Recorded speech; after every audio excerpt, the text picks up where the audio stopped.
Today is the 22nd regular meeting of the Lake County Board of Commissioners. Please rise for the Pledge of Allegiance.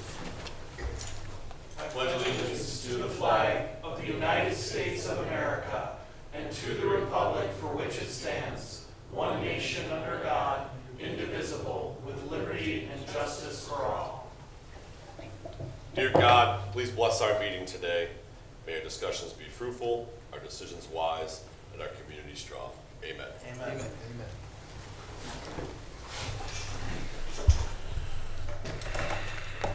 Madam Clerk, roll call, please. Commissioner Plechnik. Present. Commissioner McIntosh. Present. Commissioner Beveridge. Here. This brings us to public portion. Anyone wishing to address the board on agenda items only, please raise your hand, and you will have 3 minutes after stating your name and address. Anybody for public portion? Public portion is closed. Madam Clerk, please proceed with resolutions. In special resolutions, resolution proclaiming World Elder Abuse Awareness Day in Lake County, Ohio on June 15, 2026. So moved. Second. For discussion, Suzanne, would you like to speak? Sure, thank you, Commissioners. We appreciate you considering this resolution today and raising awareness about the very important topic of elder abuse. I did ask Mary Udix to join me for the meeting today. She's an assistant administrator in our Child and Adult Protective Services Division, and I think she is prepared to talk more about this topic and some upcoming events we have planned. Awesome, thank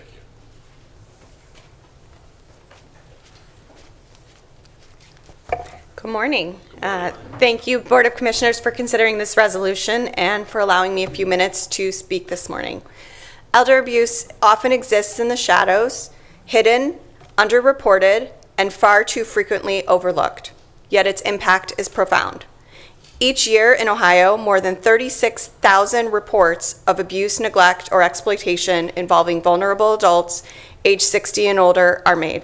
Here in Lake County, Adult Protective Services received more than 1,000 calls concerning the maltreatment of older adults in 2025 alone.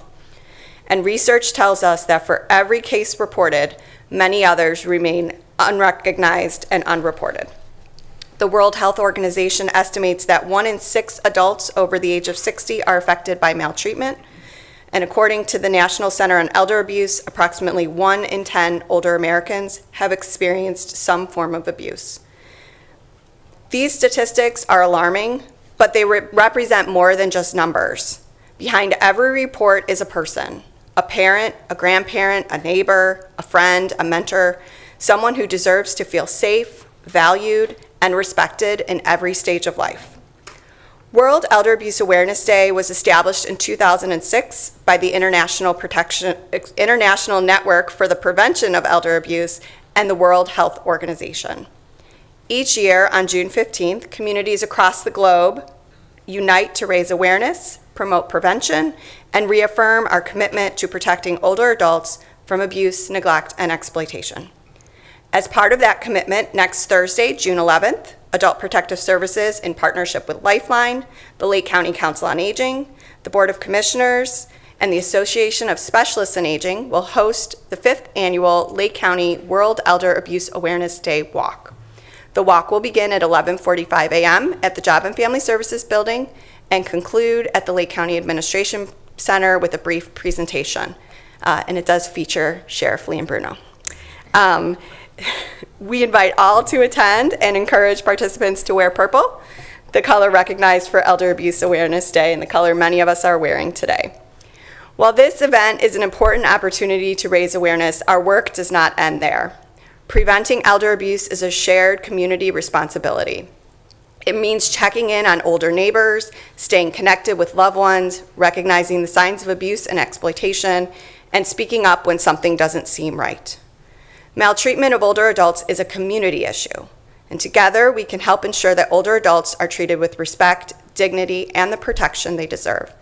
We encourage anyone who may suspect abuse, neglect, or exploitation of a vulnerable adult age 60 or older in Lake County to contact the Adult Protective Services 24-hour hotline at 440-350-4000, option 1. Thank you. Thank you. All right.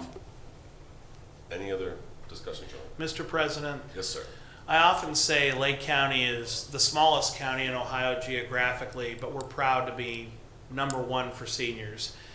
And for that statement to remain true, we have to keep the promise to each other, to take care of each other. And when you see something, you need to say something.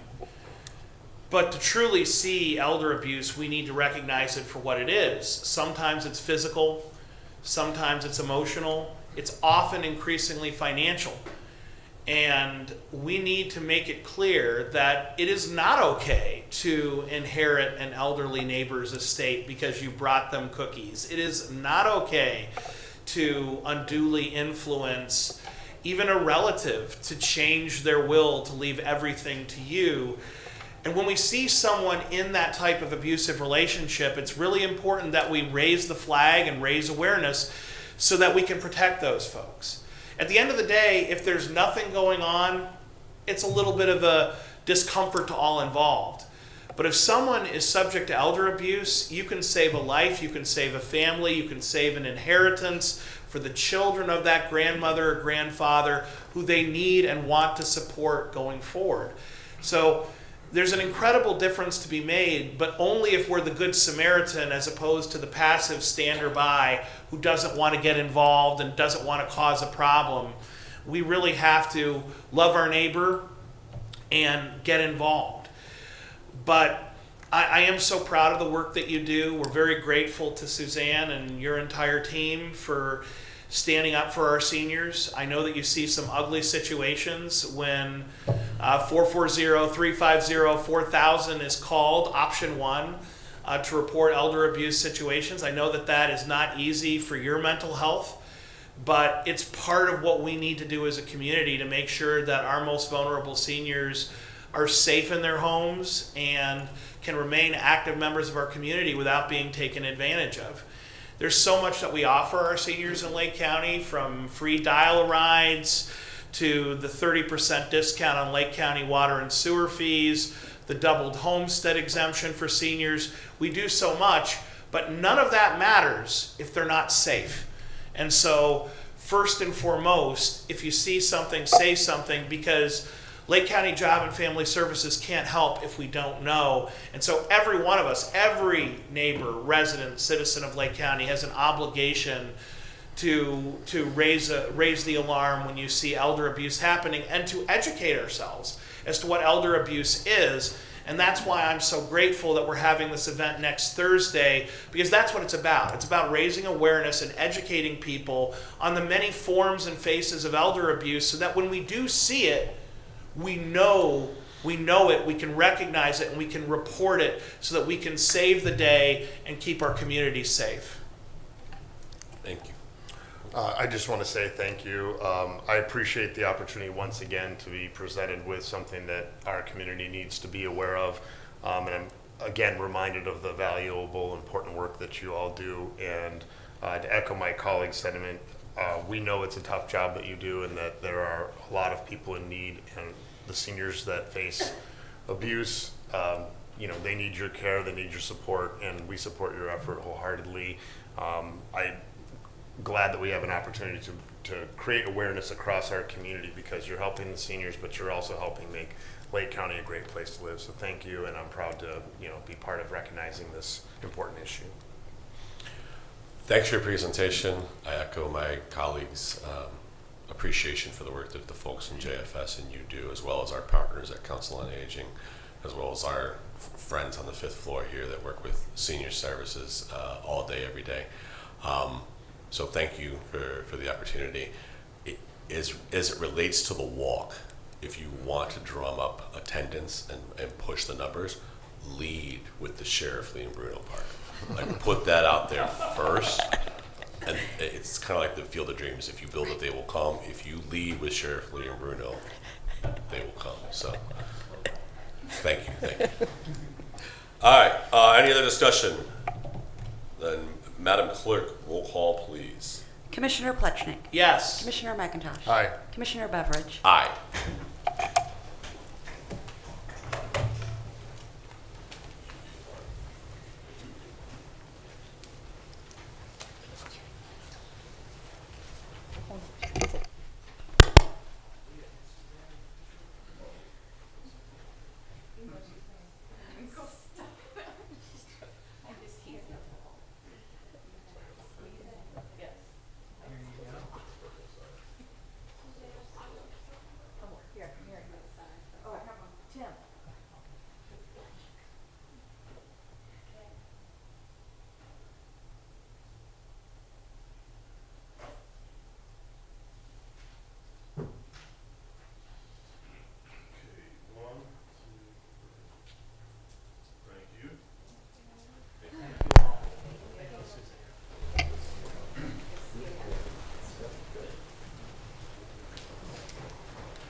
Clerk, please proceed with resolutions.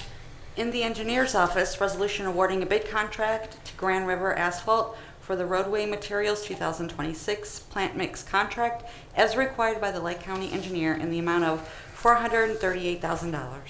So moved. Second. Any discussion? Hearing none. Roll call, please. Commissioner Plechnik, Yes. Commissioner McIntosh, Aye. Commissioner Beveridge. Aye. In the Commissioner's office, resolution certifying to the Lake County Auditor the 2026 drainage charges for the Lake County Regional Sewer, Water, and Drainage District for the second half of the 2025 tax bill. So moved. Second. Any discussion? Hearing none. Roll call, please. Commissioner Plechnik, Yes. Commissioner McIntosh, Aye. Commissioner Beveridge. Aye. In the Finance Department, resolution approving payment of bills as listed on the Commissioner's Approval Journal in the amount of $1,633,461.19. So moved. Second. Any discussion? Hearing none. Roll call, please. Commissioner Plechnik, Yes. Commissioner McIntosh, Aye. Commissioner Beveridge. Aye. Resolution approving purchase orders as listed on the Commissioner's Purchase Order Approval Journal in the amount of $1,615,431.65. So moved. Second. Any discussion? Hearing none. Roll call, please. Commissioner Plechnik, Yes. Commissioner McIntosh, Aye. Commissioner Beveridge. Aye. Resolution increasing appropriations for various non-general fund accounts. So moved. Second. Any discussion? Hearing none. Roll call, please.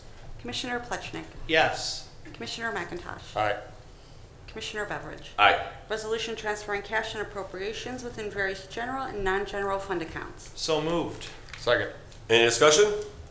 Hearing none. Roll call, please. Commissioner Plechnik, Yes. Commissioner McIntosh, Aye. Commissioner Beveridge. Aye. This brings us to departmental reports. Mr. Roethlisberger, I apologize. I've given you grief in the past over the number of resolutions, but we had none from utilities. Is everything okay? Are we good? Everything's great. I wondered if you would notice, so I appreciate that. Oh, nothing slips by me, sir. Come on. We saved them all for next week. Oh, can't wait. Thanks. Any reports, sir? I do. I want to give you an update on the federal lead laws that were passed in 2024, the most recent lead law, and some of the requirements that our department is doing as part of that law. We, over the last year and the year before, we had to mail out. One of the requirements is we have to notify everyone who has the possibility of having a lead service line.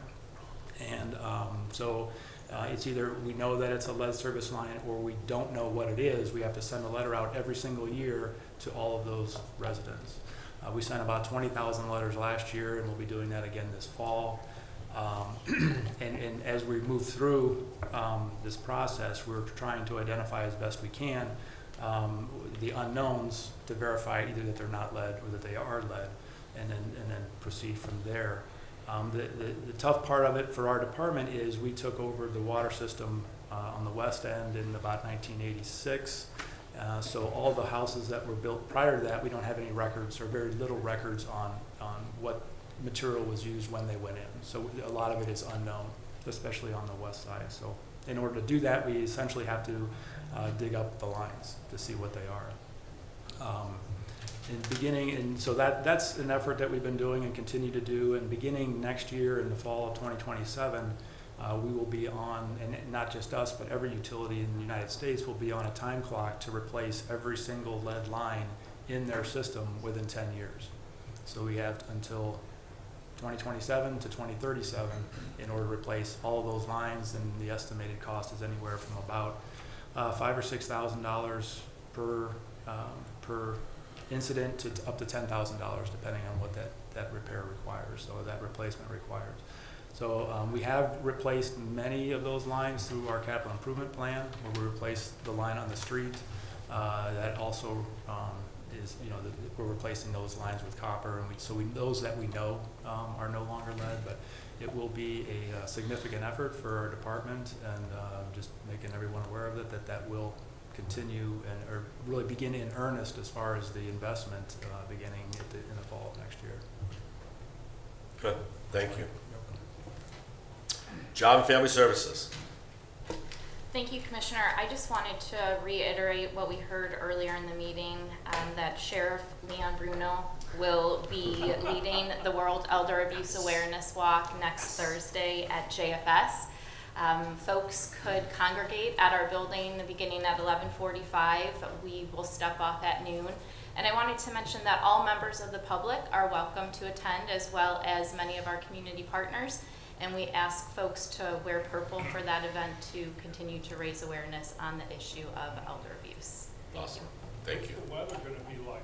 Is it rain? If it's raining, could be problematic. For those who can't hear the microphones, our wonderful Lake County Sheriff is worried about the weather next week. I would remind him, this is Northeast Ohio, sir.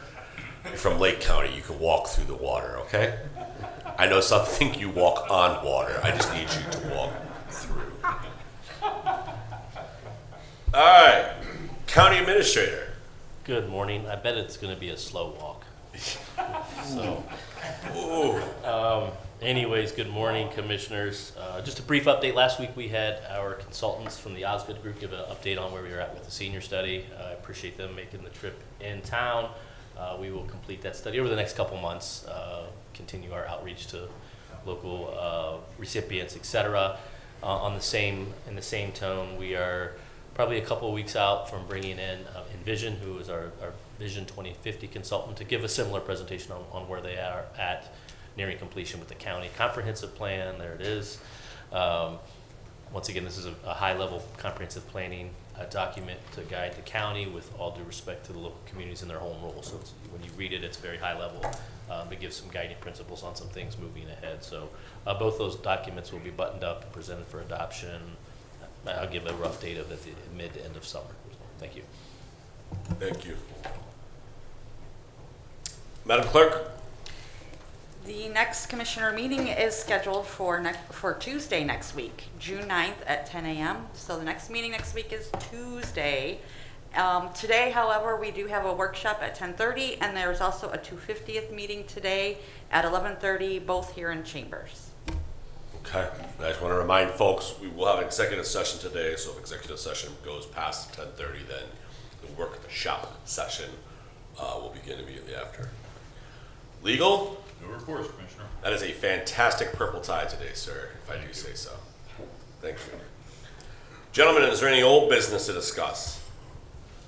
This time, old business, I would like us to discuss, we talked about it last week, I think Commissioner McIntosh was dismissed when we talked about it, or maybe you were, I can't remember, sorry, but as far as the State Route 2 maintenance agreement, as far as the timeline that we're under for this, once again, there is a maintenance agreement for State Route 2 that has been in place for 50-some years, I believe, between the municipalities along State Route 2, whose responsibility it is to maintain it, and the county engineer's office, who they have wisely, in my opinion, chose to contract with to have one entity provide those services.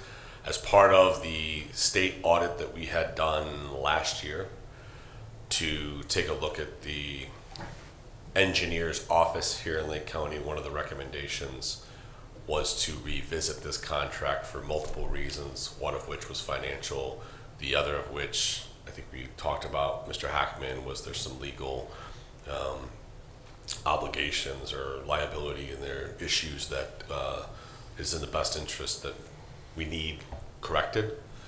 And so the way that the process works is that we have to give a 6-month notice before terminating said contract, which is set to begin January 1st of 2027, which means notice would need to be given by the end of this month. In addition to the maintenance is also the conversation of the lights on State Route 2, which has been discussed multiple times here in these meetings. And so I believe I first met in September of last year. We had a meeting with the engineer's office and all the municipalities to kind of get together and start to address this issue. Fortunately or unfortunately, we still don't have a contract, and so we just need to be prepared here in June. Just to remind folks that if the contract is not extended and terminated by June 30th, actually, this contract isn't going to be extended. I will say I would not vote to extend this contract, but I would encourage to terminate this contract and start a new contract. I would love to have one in place by June 30th, but if that's not possible, then we still need to terminate the old contract. And then obviously we have another 6 months to figure out any details. So I just wanted to bring that up again, see if either one of you gentlemen had any comments or concerns. So yes, I've been having some ongoing conversations with the municipalities that are responsible for Route 2. As we know, when I got here in January, I started meeting with them to pick up where you had left off, or where things had stopped. And we've been in ongoing conversation and don't have back and forth going on right now on a few things and trying to hammer those things out. And yes, I agree. We do have a contract that we're under our advisement to terminate due to its age and some of those issues, and still trying to get something done by the end of the year to be cooperative with the cities, to work with them. I mean, it's all in our best interest to get this done amicably. I'm vested in that process and we'll work towards it. I realize that it's, maybe not going to be perceived as constructive, having that hang over their head, but I'm doing my best to be a good steward of our office and the county services and working constructively with them to that. Hopefully we can get this done sooner than later. Thank you. Thank you. Sir? Mr. President, Yes. as you know, my ongoing concern has been the state of the maintenance on Route 2, especially the lights, but everything from the guardrails to the garbage pickup. I really want to make sure that going forward, those services are provided at the highest level for the municipalities, for the businesses, for the residents, because we should be proud of the front door leading people into Lake County. Route 2 is a very important part of our infrastructure, and it's going to take a team effort. It's going to take the cities, the villages, and the engineer coming together to make that possible. And I'm very grateful to Commissioner McIntosh and yourself for your hard work in trying to facilitate that, because this is an instance of persuasion, influence without authority. We are neither the county engineer who is responsible for these items under the contract, nor are we the cities who are responsible ultimately under state law. We are only in a position, although I think it's been a significant one, to try to bring those parties together so that we can deliver a higher level of service to the entire county going forward. So I would say first and foremost, let there be light. It's important to me to see the lights on in Route 2, if not this year, next year. And I say next year really reticently. I want to see it done this year if there is any way that is humanly possible. And I want that on the record. I know you share that, but I want that on the record. I would also say it's my understanding, to add some context to what you've already shared, Mr. President, that we've received a written recommendation from the county engineer, that we follow the recommendation from the Ohio Auditor's Office, and negotiate a new contract so it addresses all the issues that you've laid out, but also, importantly, ensures that we address these ongoing service issues going forward so that there isn't a dispute over the lights, there isn't a dispute over the guardrails. Everyone understands their role so that we don't end up debating or dialoguing on how to fix something. We just fix it, and the residents can appreciate getting that job done in a timely fashion. So I hope that this agreement is really the start to a clear relationship so that we don't end up having years of delay in fixing something like the lights on Route 2, because people are making credible, arguable, legal positions that it's my responsibility, no it's yours, no it's yours. Having a very clear legal agreement, I think, is going to serve all parties going forward, so there's no hard feelings. There's nothing to litigate. We can all agree, this is my job, this is your job, and that way Route 2 becomes an excellently maintained thoroughfare going forward. It's also my understanding that, as you alluded to earlier, but I want to make it explicit, that our counsel from the prosecutor's office has advised us that this agreement needs updating as well. So to add to the list of the Ohio auditor and the county engineer, our county prosecutor's office, has also counseled the commissioners that this needs done. And so, based on those recommendations, I agree, we should get this done with all due speed. I think that our residents and taxpayers have waited long enough to see the lights turned on Route 2, to see maintenance done in a timely fashion, and I believe that the negotiations that all of us have been involved in bringing together these parties have brought us to the doorstep, but it's time to walk through and get this good work done. Thank you. Yeah, I appreciate you pointing out, like, once again, we had an audit done. We have a prosecutor's office recommendation. We have an engineer's recommendation. You know, I don't want this to feel like this is a negative, if you will, that we terminate this contract. This is simply, a lot of times, a lot of conversations we have up here that we have some wiggle room. Yes, we are in the position of conveners, if you will, to try and bring parties together to make sure we're doing what's right for the residents. But there's a lot of times that we simply, as commissioners, have to do what is in the best interest of the citizens as well as legal contracts. And so this has nothing to do with any feelings. This is simply, as we conduct our business as commissioners, we need to terminate this contract. To be able to do so has to be done by June 30th.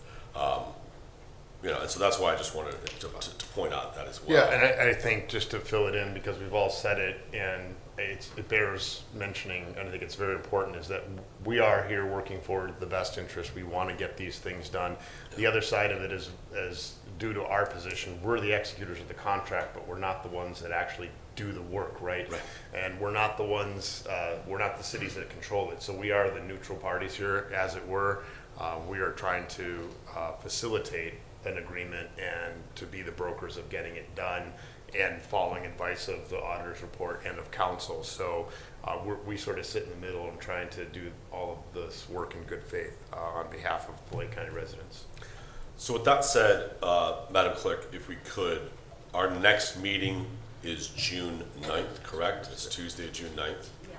If we could please put State Route 2 maintenance agreement in the old business section on the agenda, so that if theoretically somebody from the community or somebody else wanted to come and discuss it in public portion, that they would have the ability to discuss the State Route 2 maintenance agreement at the June 9th meeting. We could put that in old business. And then at the June 16th meeting, which I believe is the next meeting after the 9th, correct? Correct. I would like to, if possible, see the resolution from the prosecutor's office or whatever needs to be done so that we can properly terminate the contract, so that we then have 2 weeks to be able to give formal notice. I think the email from our engineer referenced that we have to give formal written notice, et cetera, et cetera. So I just want to make sure that we have a time to do that. So if we could please put those two things on agendas. Yes. Thank you. Absolutely. Awesome. Any other old business, gentlemen? Is there any other new business? Sorry, is there any new business? At this time, I would like to discuss, as far as new business, the other decision that has to be made by June 30th, which is the property tax piggyback provisions. Once again, just recapping, the state legislature last year, as part of the budget, gave county commissioners the opportunity to double the owner occupancy 2.5% credit to a full 2.5%, as well as the homestead credit, both of which we made the decision to do by October. We had until October 30th of last year to make that decision, so that it was active in residents' 2025 tax bills, which they received this year, 26. To make that decision for this year, we have until June 30th to make that decision, to make it effective for tax year 2026, collected in 2027. The homestead exemption, in my opinion, is basically stayed the same as far as the laws surrounding it. When we made the decision last year in October, we had a couple different sessions here. We had an all-entity meeting over in Willoughby Hills where we tried to let our partners know, hey, this law just became effective September 30th. We have basically 30 days to make a decision. We're going to make a decision based on the information we have at hand, and we move forward with that. Those piggyback provisions rolled back basically about $15 million of property tax collections, which, unlike the original owner occupancy and homestead, which are covered by the state, this was not covered by the state. And so this reduced budgets countywide. Part of our logic, or at least my logic in looking at this, was the fact that because of the 2024 reevaluation, property taxes went up by over $50 million just because of the reevaluation in 2024 for this year. And so our $15 million basically was coming off of the over $50 million increase, so still net, there was an extra $30 to $40 million of property taxes collected. Now, the problem is that because of the system of property taxes, school funding, and everything else, that did not affect everybody the same. It didn't affect all the schools the same. It didn't affect the townships versus the municipalities the same.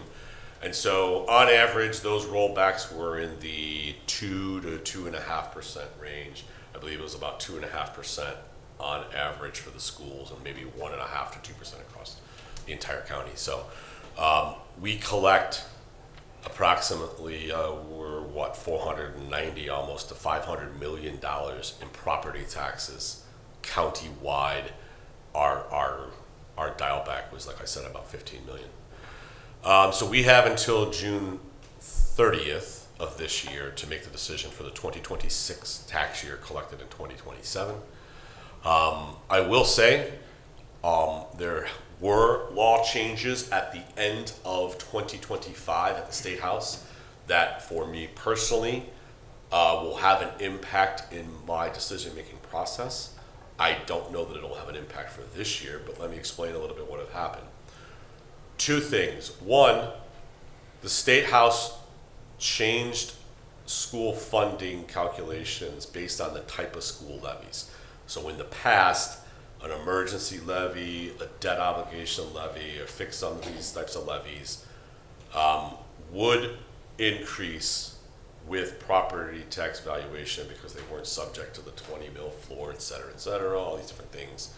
And so that's a situation where you had school districts such as Willoughby Eastlake that ended up getting $11.3 million in increases between the 2021 and 2024 reevaluations that weren't necessarily voted on. They were just because of rising property values and the way the state and the auditor's office analyzes those things, they got those increases.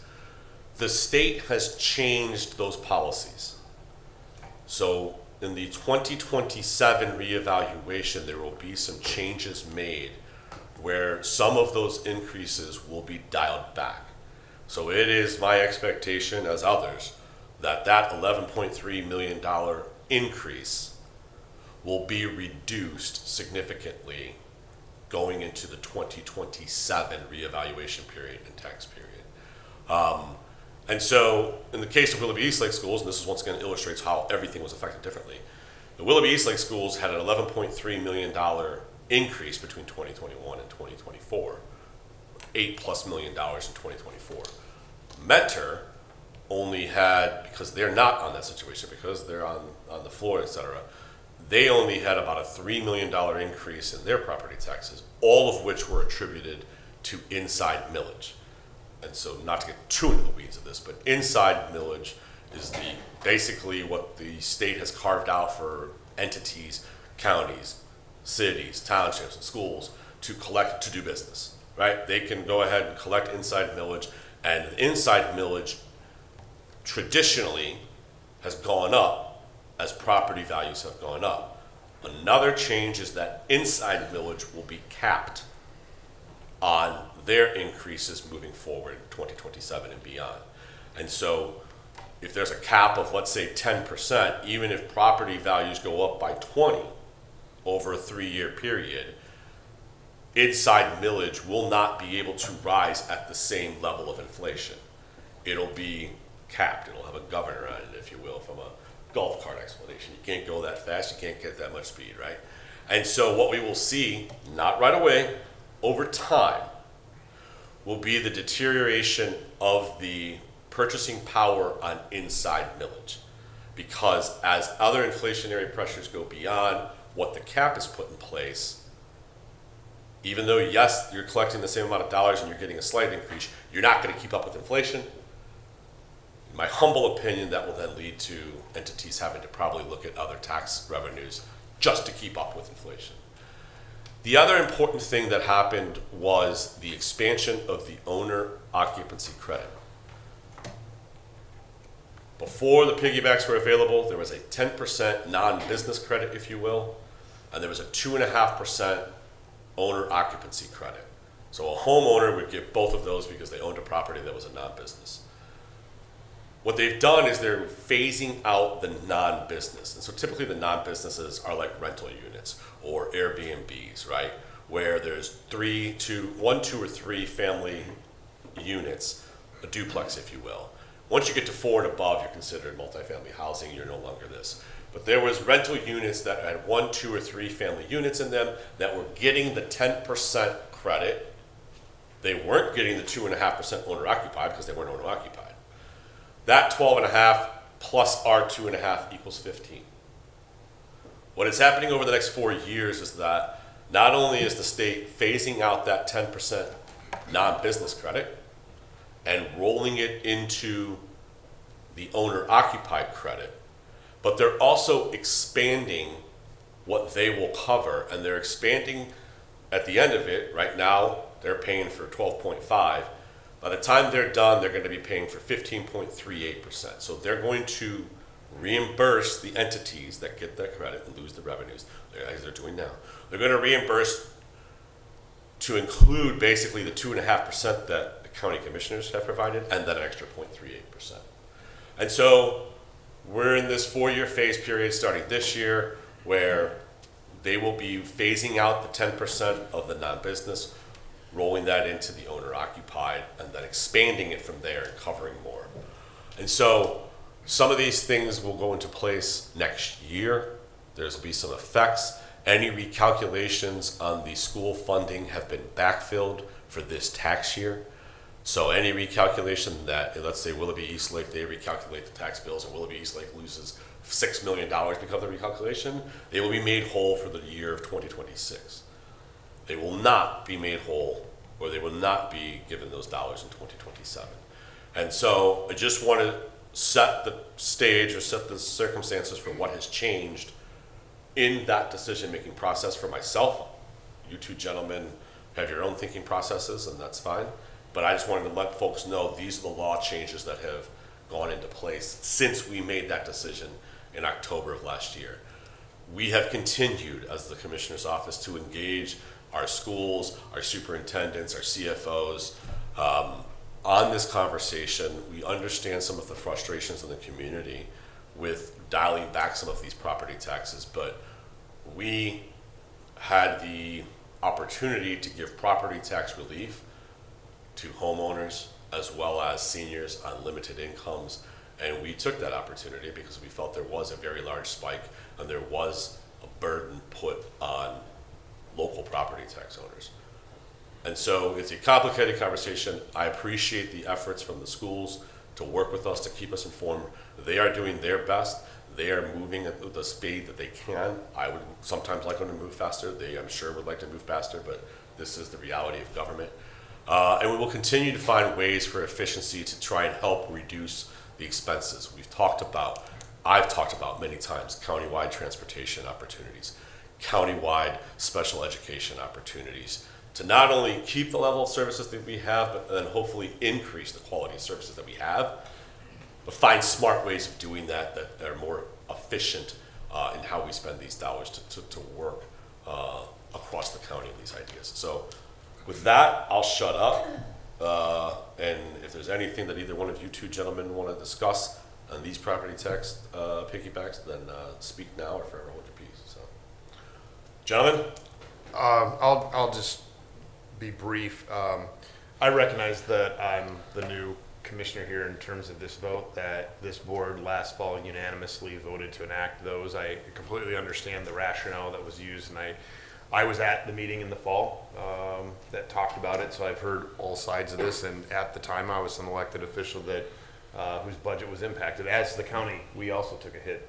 Well, now that I'm a we here, took a hit on that as well. So I think that speaks to, and Mr. President, you covered it well as far as the property taxes and the burden that placed on, and the system that needed some repairing, and why you did that. I believe that we're at a crossroads here a little bit with respect to government funding.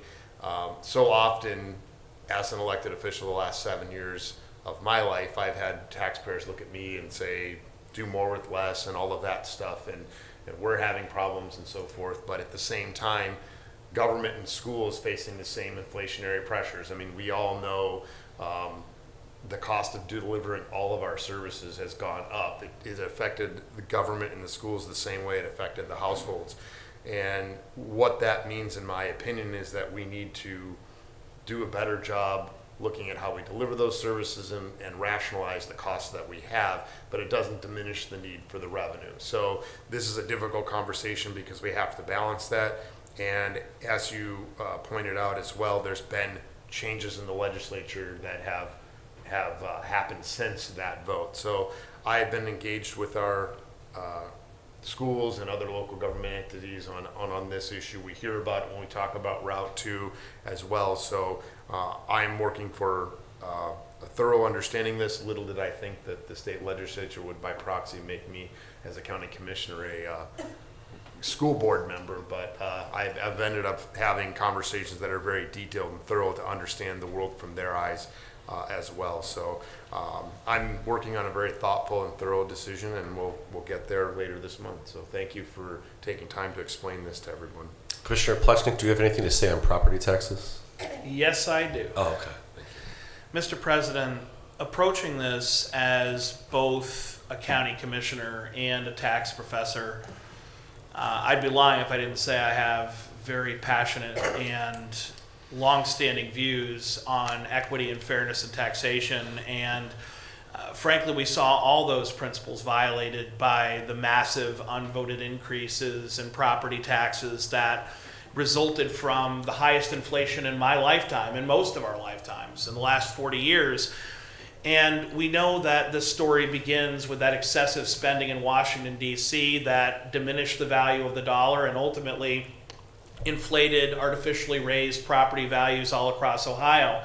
Lake County truly was a bellwether in this, in that just like Ohio, which had an average property value increase of 30%, we experienced exactly that 30% increase, which translated to a double digit, just about a 15% property tax increase to all of our residents.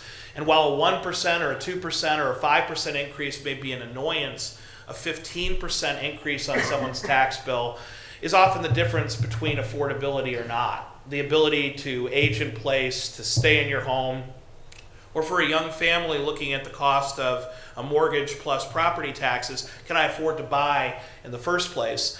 And so we hear the word public health crisis bandied about. People call everything a health crisis now, everything from the common cold on down. But I think the true public health crisis that we've experienced has been this drastic increase in property taxes that has attacked affordability of housing for young families, for seniors, and for everyone in between.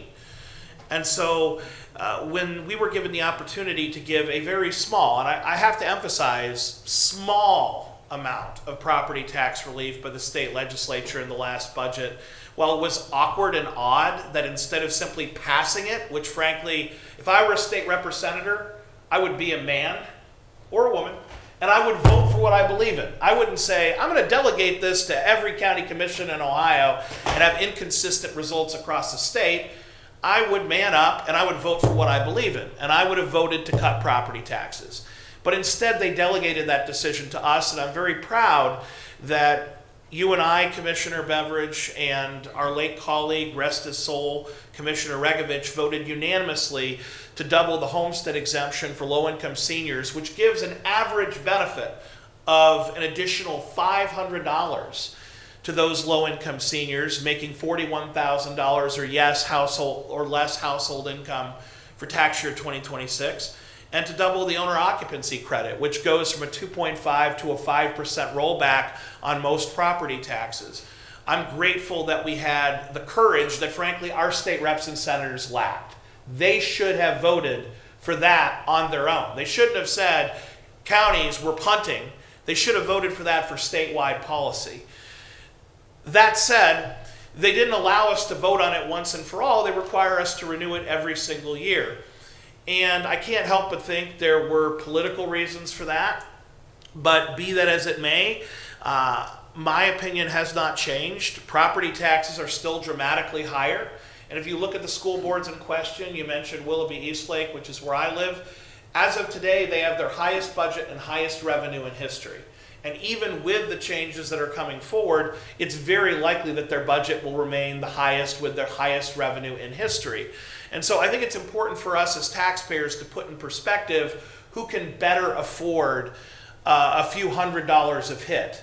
You know, can grandma who's choosing between her home, her food, or her medicine afford losing $500, or can a school district with a $120 million plus budget find that $500 to help out the constituents in that district? And as we know from Job and Family Services, a lot of those grandparents are raising the kids in that public school, and it puts those children at risk when we take away vital support from them. So it sounds catchy to say do more with less, but it's not just a catchphrase in a campaign.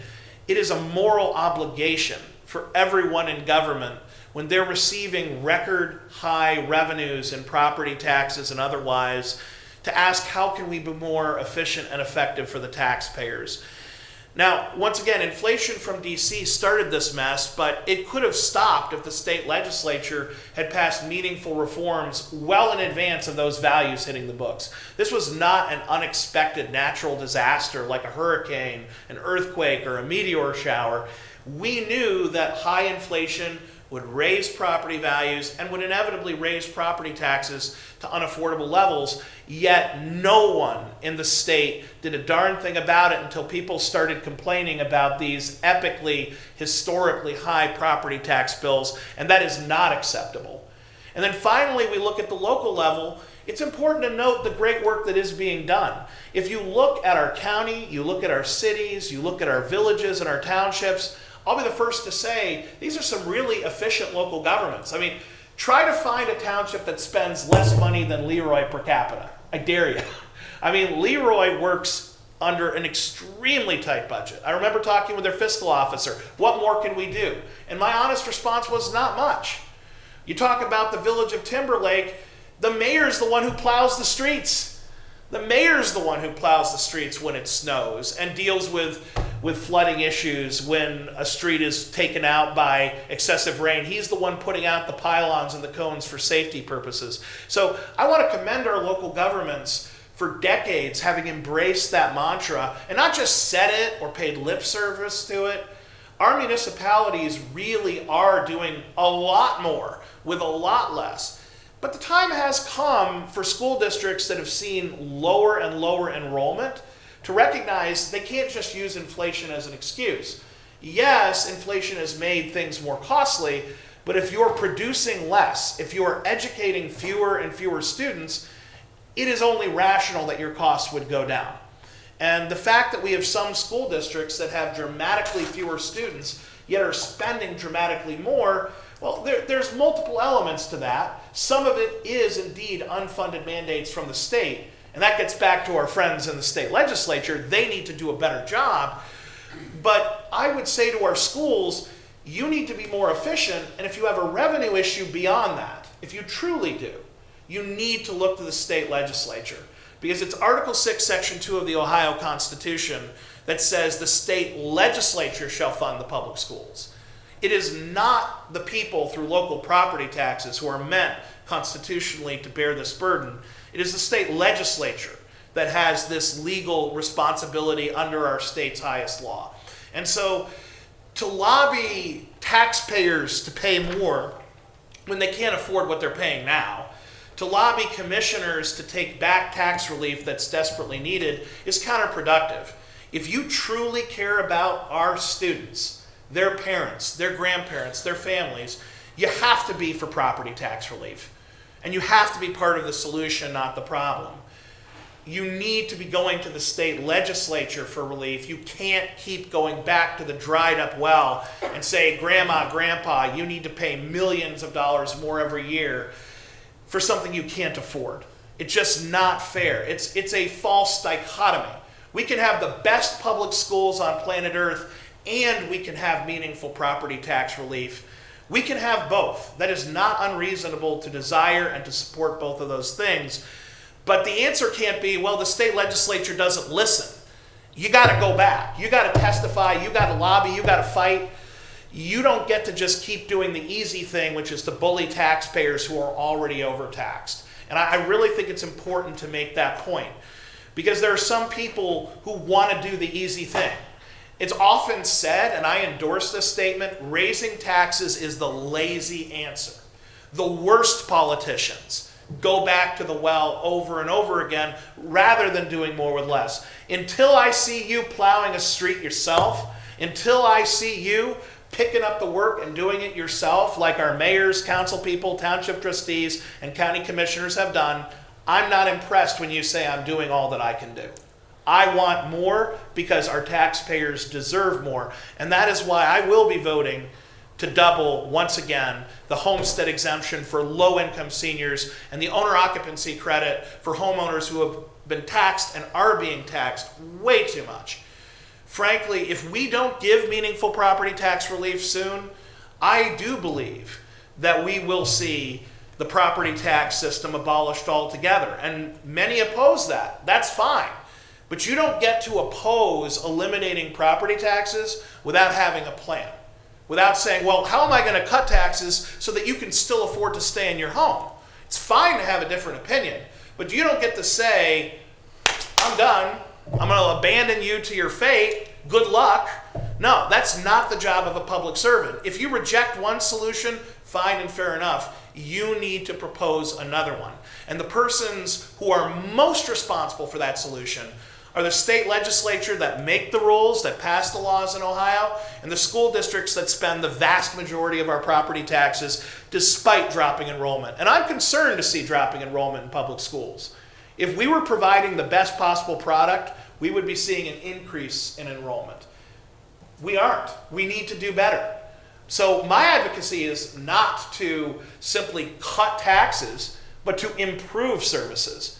The bad news for public officials is taxpayers have higher standards today. We don't just want lower taxes, we want better services too. And that's not just reasonable, that's right and just. I appreciate that, and I want to illustrate the difficult conversation as it relates to the schools. Once again, because of the system set up by this state, which I believe is a faulty system, is why we have so many different schools in so many different situations across our county. We run the gamut, and I've said this before. Madison School District has an average per student revenue of about $14,000. Perry, the town right next door, has an average revenue coming in of around $21,000. That is a very, very large difference in the funding between them. But the fact remains, as we've talked about, as you pointed out, the state is responsible for public education. And right now, according to their reports, the average expense per student is about $17,000 some. The average revenue per student is in the $18,000 per student. And the average state input is between $6,000 and $7,000, $6,500, I believe, or something like that. You cannot say that you are funding public education in this state if you're putting in, I think next year it's forecasted to be 32%.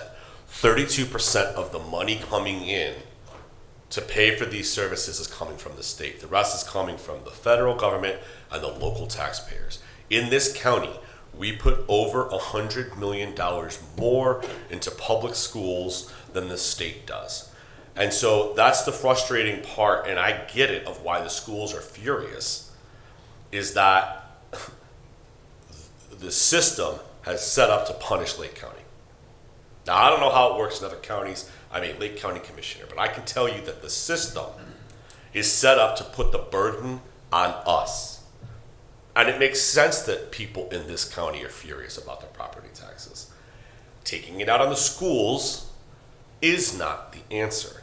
Are there some school districts that can do better? Yes, but there are some other school districts that are doing their absolute best. As you pointed out in Leroy and Timberlake, these are areas where the municipal government is doing a great job. I assure you, Madison, at $14,000 of revenue per student, the fact that they have school doors open is a Herculean effort. And I'm not trying to be combative with you. I'm just trying to make sure that we understand the narrative of attacking the schools. Can they do a little bit better? Yes. Mentor is already doing a whole lot of things for efficiencies.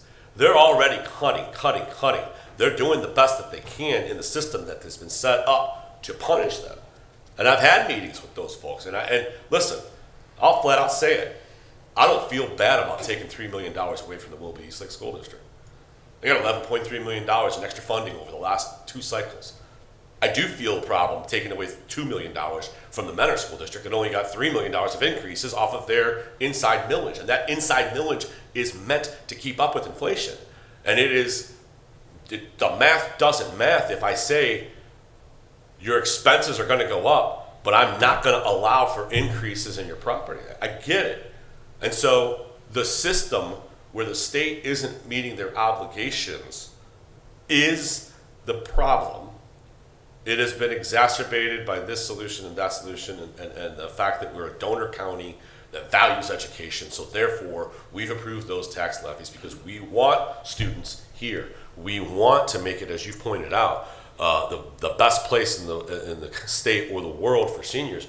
We want young folks here too.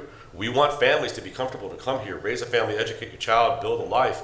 And the system of educational funding is so flawed and so broken in this state. The property tax conversation, in my humble opinion, is just a result of that.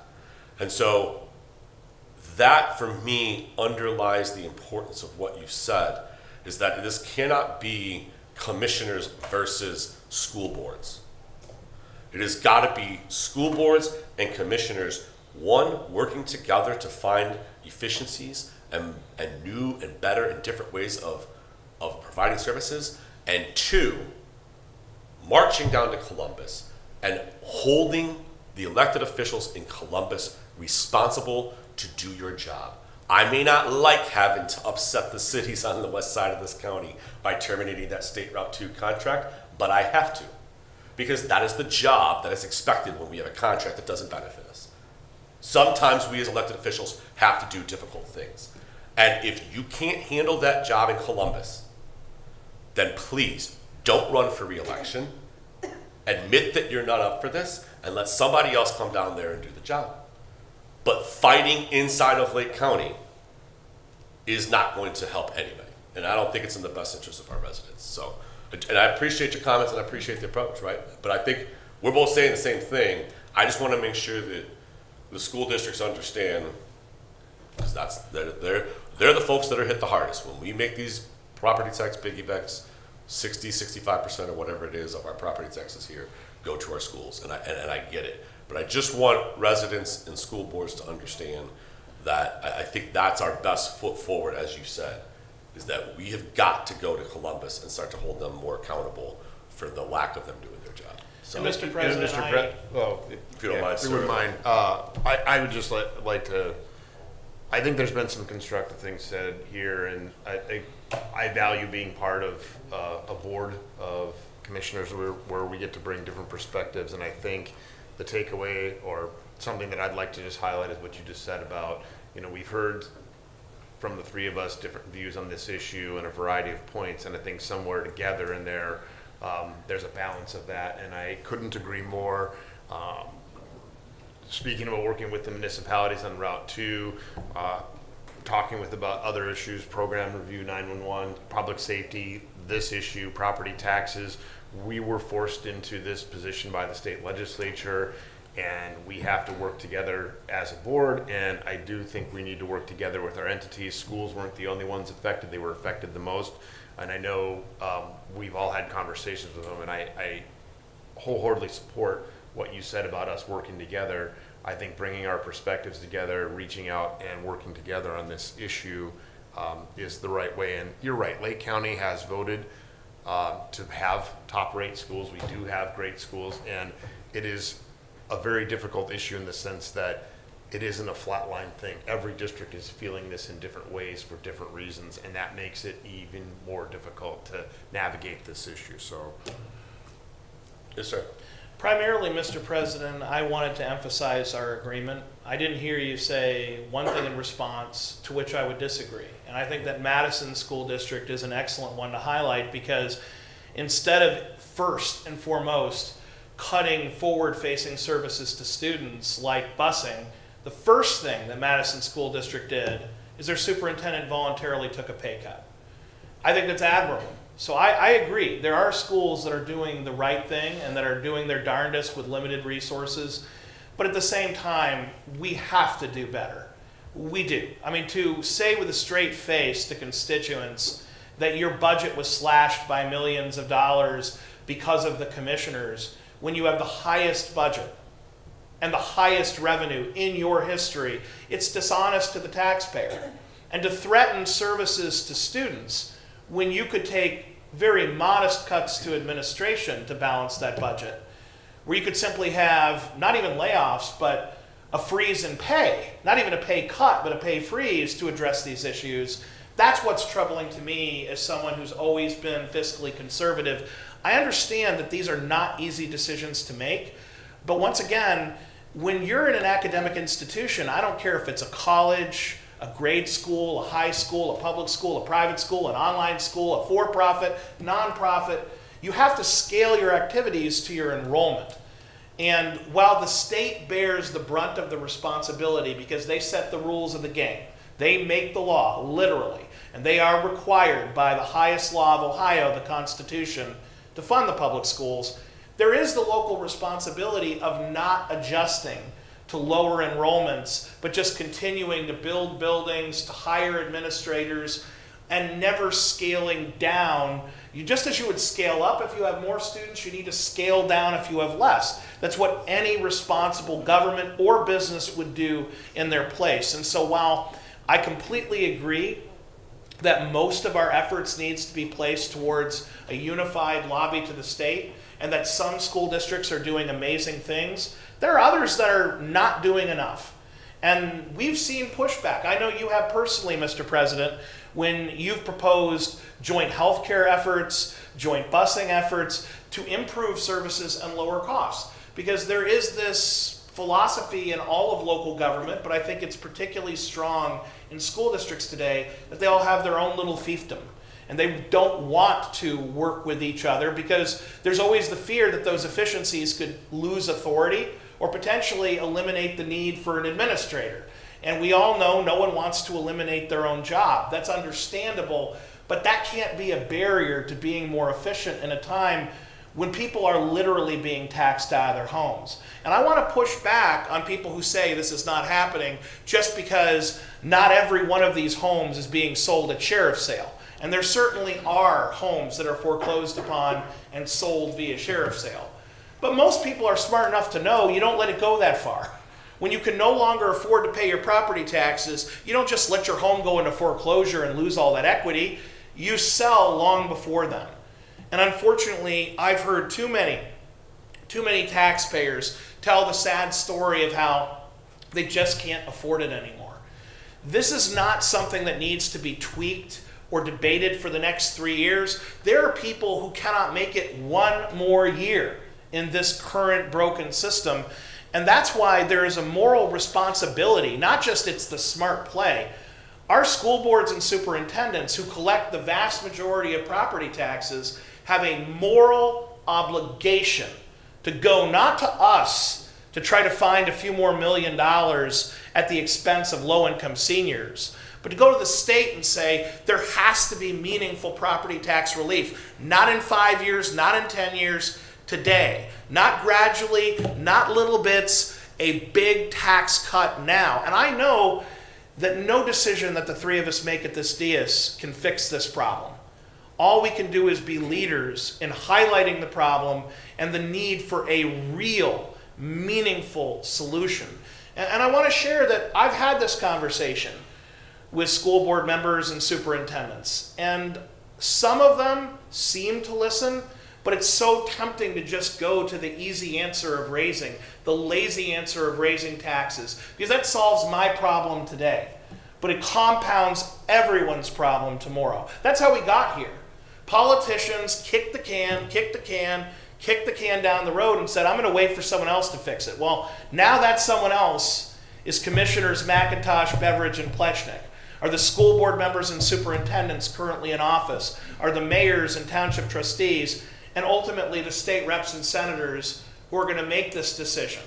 Because if they don't, and once again, I say this not because I wish for a future where our state legislature does nothing, but if they don't, I do believe that the polls are telling the truth and that a supermajority of Ohioans will vote to abolish this property tax system entirely, because people are tired of not being heard. You know, we can't constantly just ask for Columbus to do something and be ignored. At a certain point, these folks have got to do their job. And I guess I'd close in saying, I agree with you, Mr. President. The best way for us to help our community to get there is to have a united front. We don't need people sending out letters demanding that taxes be raised. We don't need, superintendents publishing articles that are very political in local newspapers demanding more money. We need a united front with Columbus to say the system needs to be fixed, and not in a year or a decade, but today. I just want to highlight three things. One, I assure you, my experiences, and I'm not correcting. Fiefdoms are not just in schools; they're across the board in any different municipal entity and whatnot. The reason why reiterate, I should say, the reason why schools collect the majority of our property taxes here in this county is because of the failure of the system set up. 30, 40 years ago, the system was deemed to be unconstitutional because it was unfair to certain areas of this state. This system is not fair. It is not fair to ask Lake County residents to put in over $100 million more into the school system than the state does, and it's the state's responsibility. That simply is not fair. The system is broken. And I just want to make sure that we understand the reason that the schools are collecting so much of our property taxes is because the system is broken. It is not that they woke up one morning and say, hey, I want to collect a bunch of property taxes to do this. Because the system is broken, this is all that we've been left with to provide quality education. And I guess what I would leave with is highlighting, as we talked about, there are some school districts that are doing a great job out there. I've met with the superintendent in Kirtland, and I think there's something like 3 or 4 full-time employees within their administrative offices. They do shared service and shared this, maintenance garage and buildings and grounds and fiscal officers and stuff like that. They are doing an amazing job with limited resources out there. We talked about Madison and some of the things they're doing. I spoke with other school districts that have already made cuts. Didn't probably need to make the cuts, but they've already made cuts more than what our property tax piggybacks roll back in their school district, because they're doing that work. And we talk about administrative services and all those things. The conversations I've had with the Mentor schools, it's about $115 million budget. Their administrators are about $7 million. So we're talking about 6% of their overall budget is spent on administrators. If over the next 2 school years, I think by 27, 28, they have to cut about $10 million out of their spending to right size their budget. If they laid off every single administrator, it still doesn't solve the problem. So we've got to understand Columbus has a problem, a real big problem. And the continual neglect is not going to be satisfactory to me. So Appreciate the dialogue. With that said, Madam Clerk, if you could please do me a favor. In the new business section of the future agendas on the June 9th meeting and on the June 16th meeting, if you could please put a property tax piggyback discussion, or however you want to phrase that, so that if somebody from the community would like to come in and talk, I'm open to this. While we have changed our public comment rules and regulations here, that is not the intent, is to silence folks on that.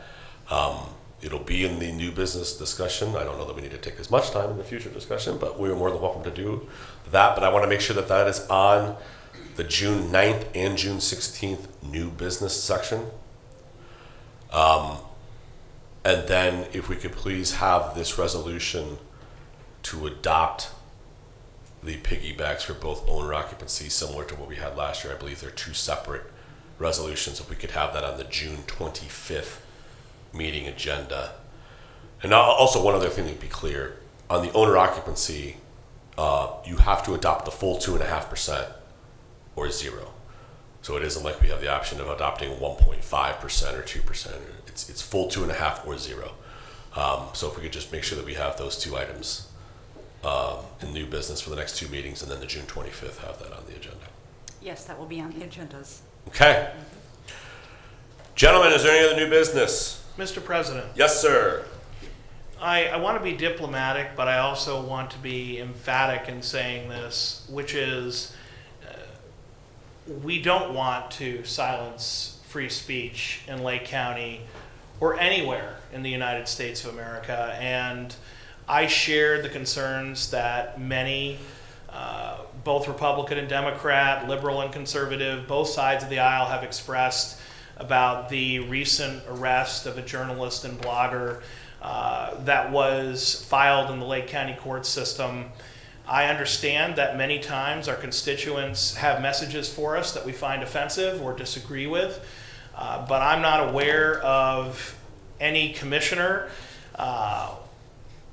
attempting to jail their political opponents. And while I will not state the name of the individual who has filed this report, I do not believe that it sets a good precedent going forward, and I want to strongly, on the record, express my disagreement with the intent of arresting or prosecuting or imprisoning political opponents. I think it's contrary to the American ideal. And so I would just close with 3 words: free the rooster. Well, with that comment, I will say, in the public sphere, as elected officials, we open ourselves up to a whole lot of attacks. And in the public sphere, that is fine.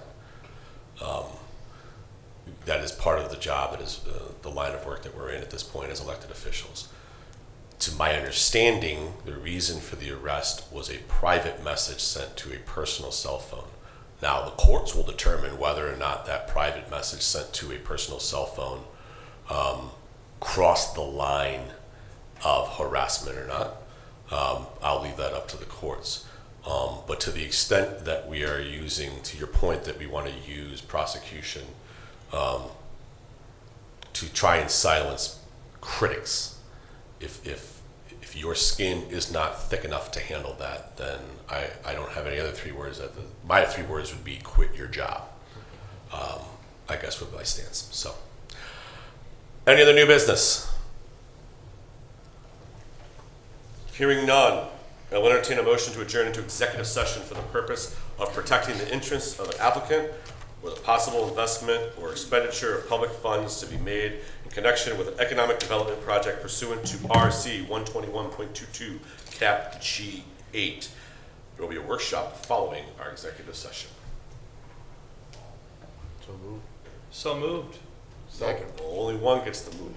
I went first then. Yeah, You so did. I thought you were asking me to say something. No, Oh, you didn't say inflection anything, point so I there. was motioning. Let it be seen that Commissioner McIntosh made the motion. Would you like to make a second? Oh, let me think. Yes, I'll second. Seconded by Commissioner Pleshnik. Any further discussion?